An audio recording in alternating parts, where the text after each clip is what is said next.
Hello, Joe. What brings you to therapy? I've been a fairly happy person, and I've also tried to live a good and decent life.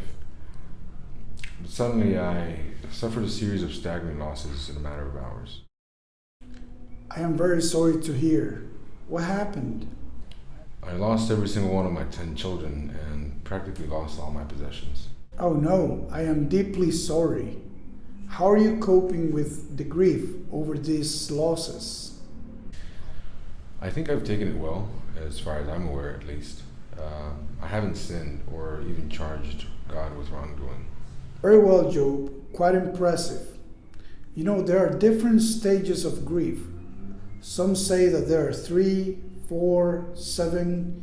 Others say there are 10. And this lady, Elizabeth Kubler-Ross, well recognized when it comes to stages of grief, she says that there are 5 stages of grief, which are denial, anger, bargaining, depression, and acceptance. Do you recognize yourself or identify yourself in any of these stages? I'm not sure I am grieving. Someone may say that the degree of my losses is not uncommon to human experiences. Why would your losses be common to human experiences? Because there wouldn't be any problem identifying the stages of suffering. Do you think you are taking these very well, or that you may be avoiding mourning? I'm not sure. It's okay. What if you come back in a few days or weeks and we may do some follow-up? I think that'd be great. Perfect. Hello, Job. How has it been lately? Not good. God afflicted me with boils all over my body, and it's been a total physical torture. Oh, Job, I am so sorry to hear that. How is your wife? Is she okay? She was irritated and insisted that I should curse God and die. Then 3 of my friends came over to mourn with me and sat next to me for 7 days in silence. So you perform these common acts of mourning, such as lacerating yourself and being accompanied by your loyal friends in silence for 7 days. Is that correct? Yeah, in accordance with the Old Testament tradition, my friends came to console me because they saw that my grief was very deep. How does that make you feel? You had mentioned the grief stages during last session. I could be in denial because I may look like an acceptance, but I may be overwhelmed. I understand. How do you feel about your friends' silence? I think that they understand and respect the grief process. They saw me hurting and considered any alternative that might alleviate my emotional pain and suffering. Has that silence helped you? Yeah, this approach has been helpful and effective to me. In what ways? Quietness is very therapeutic in helping me regain a sense of reasoning. So simply by being present, they provide openness and acceptance. So silence has the ability to match and tolerate ambiguity. I see. Would you like to come back and have another session soon? Sure, definitely. Perfect.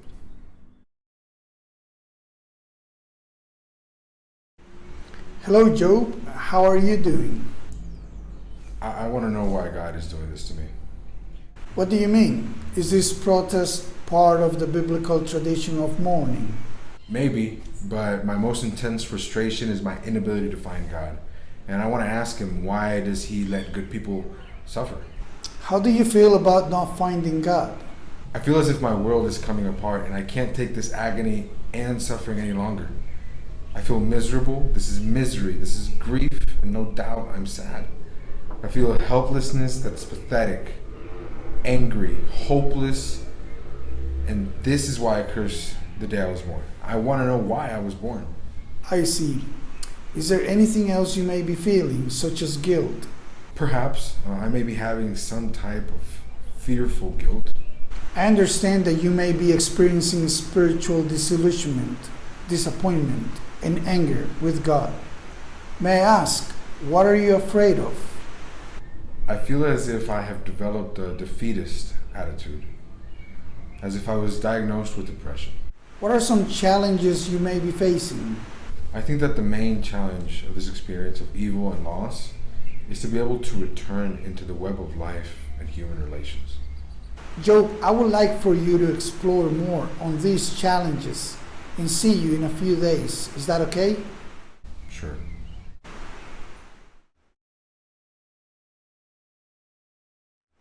Hello, Job. How has it been lately? I'm angry because I've been betrayed by God. How has God betrayed you? He is responsible for my suffering, and I'm confronting him. My friends lack empathy. They do not show they care. They minimize my suffering away and provide false explanation for it.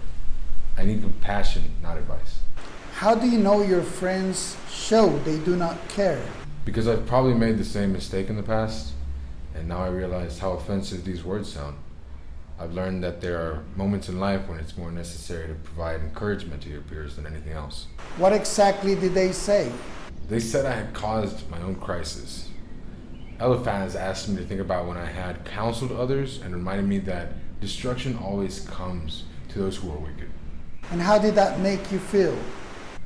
Offended, because they minimized my suffering experience. Eliphaz suggests what he would do in the same situation, a bit straightforward for counseling. And your friends were completely wrong? Well, they failed to recognize that it only matters if it's accepted and assimilated by the person in crisis. They could play a vital role in grief resolution if they understood attachment theory and loss. I understand. How can we figure out who's right and who's wrong? I wish there was an umpire to mediate between me and God, but when it comes to God, I know that there are no rules. Is there any chance for negotiating or bargaining with God? Yeah, my prayer is my bargaining with God. I see. Are you eating well? Sleeping well? Sleeping alleviates my suffering and is consoling, at least momentarily. However, God terrifies me with dreams and visions. I would like to explore more into it and see you again in a few days or weeks. Is that okay? That's fine. Perfect. Hello, Job. How is it going? My friend's consolation is empty, using words of wind. They're gloomy comforters, false comforters, miserable comforters. They do not listen. I see. Is there any progress in other areas? My prayer has turned more hopeful. Would you care to venture one example? I said I know that my Redeemer lives, but I might just mean I would rather be redeemed while I'm still alive. Good. Is there any other progress? I noticed that when I unburden myself, I complain less about my physical state. That is great news. Anything else? Eliphaz mentioned some metaphor that seemed along the lines of an unjustly accused. How did that make you feel? Some empathy. That is what empathy does. It brings two individuals together. Good. How is your progress with God? I'm ready to be free of this body and have my eyes upon Him. Is that a positive or a negative step? I have a conflict with my portrait of God at the moment. How would you like to work on that and see what progress we make for the next session? Sounds good. Great.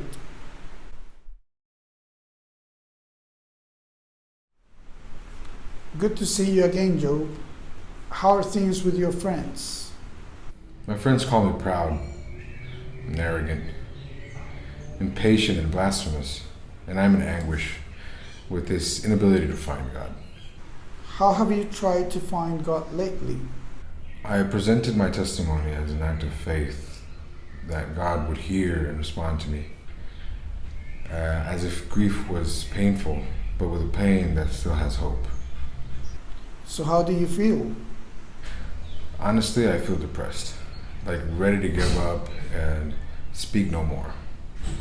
I think I've been experiencing a spiritual and emotional crisis. My mind is confused and constantly changing. I feel like a child who is let down over and over. Okay, Job, let's do some role play. If I was God sitting in front of you, what would you say or do? I would say you know that I'm innocent. That if I'm not innocent, you must provide evidence as a principle of biblical criminal law, or we would go to court. I would like for you to continue your search to communicate with God and see you in a few days or weeks. How does that seem? Sounds good. Okay.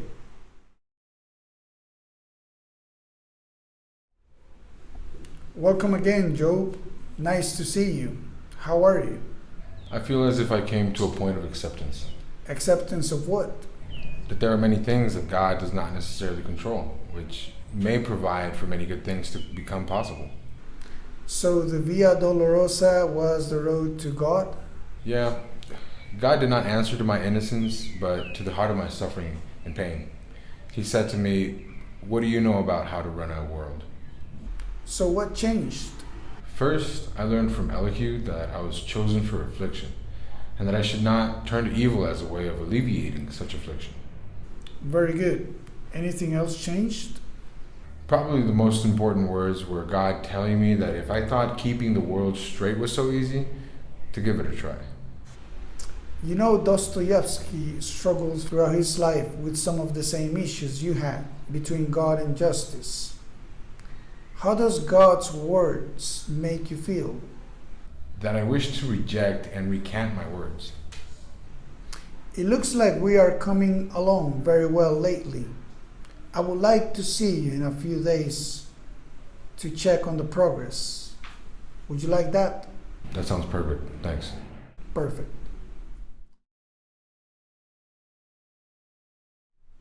Hi Job, how is it going? I felt alive again when I was able to care for others as I prayed to God for my friends. So your 3 friends had done you wrong, but yet you prayed to God to save them from the punishment. Exactly. Was that difficult to accomplish? Our sacrifices have meanings, and those who have experienced the atrocities of a concentration camp may understand it perfectly. It sounds rational. The well-being of a person in all spheres of existence resides in a capacity for working through negative moments and transforming them into moves towards a higher form of well-being. I agree. I feel that I was able to successfully adapt to the psychological stresses of grief.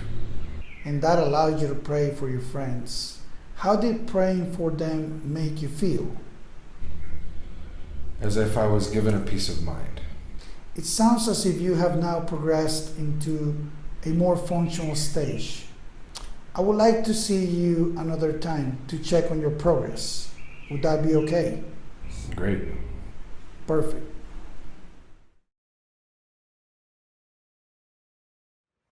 How are you, Job? You seem a little different. I recovered my happiness, and I feel satisfied because even though I did not get the answers to my whys, God rewards to those who clung to Him. That is wonderful. This, of course, is the goal of every psychotherapy relationship, for the client to discover the answers for his life on his own. I agree. Those who suffer must find their own answers as to why they suffer. So you were able to deal sufficiently with your crisis and find meaning to your suffering, which allowed you to reach an awareness of God's greatness on a personal level. Is that correct? Yes, exactly. As one of the basics of logotherapy, man's main interest is to find meaning for one's life, which allows us to even suffer as long as the suffering may have meaning. Wonderful. Absolutely wonderful. How do you feel right now? As if a miracle just happened. For me to be able to celebrate with God is the greatest miracle of my life. Perhaps the greatest miracle in the whole Bible. That is brilliant. How would you state a conclusion for this experience? I believe the moral of the story is, when hard times befall you, don't be tempted to give up your faith in God. Job, we are terminating therapy for now. This has been great. I wish you the very best in your future and come back anytime. Thanks a lot.